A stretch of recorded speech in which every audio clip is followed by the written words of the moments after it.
சேலம் மாவட்டம் ஆத்தூர் அருகே பட்டாசு குடவுனில் ஏற்பட்ட வெடி விபத்தில் ஒருவர் உடல் சிதறி உயிரிழந்த நிலையில் படுகாயமடைந்தவர்கள் மருத்துவமனையில் அனுமதிக்கப்பட்டுள்ளனர்.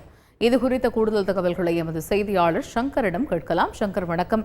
இந்த விபத்தின் பின்னணி என்ன? தற்பொழுது அங்க இருக்கக்கூடிய சூழல் என்ன? விவரிங்க. வணக்கம். சேலம் மாவட்டம் ஆத்தூர் அருகே உள்ள கடம்பூர் பகுதியில் தனசேகரன் என்பவர் பட்டாசு குடோன் நடத்தி விற்பனை செய்து வருகிறார்.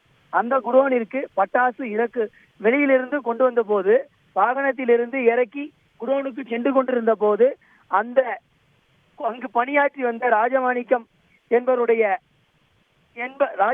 என்பவர் அந்த பட்டாசு குடோனிலிருந்து பட்டாசு இறக்கி உள்ளே கொண்டு சென்று கொண்டிருக்கும் போது பட்டாசு திடீரென வெடித்தது. இதில் குடோனில் இருந்த ராஜமாணிக்கம் உடல் சிதறி பரிதாபமாக உயிரிழந்தார். அங்கு அருகில் இருந்த பெண்கள் சத்யா, விஜயா ஆகிய 2 பெண்களும் லேசான காயத்துடன் ஆத்தூர் அரசு மருத்துவமனையில் சிகிச்சைக்காக அனுமதிக்கப்பட்டுள்ளனர்.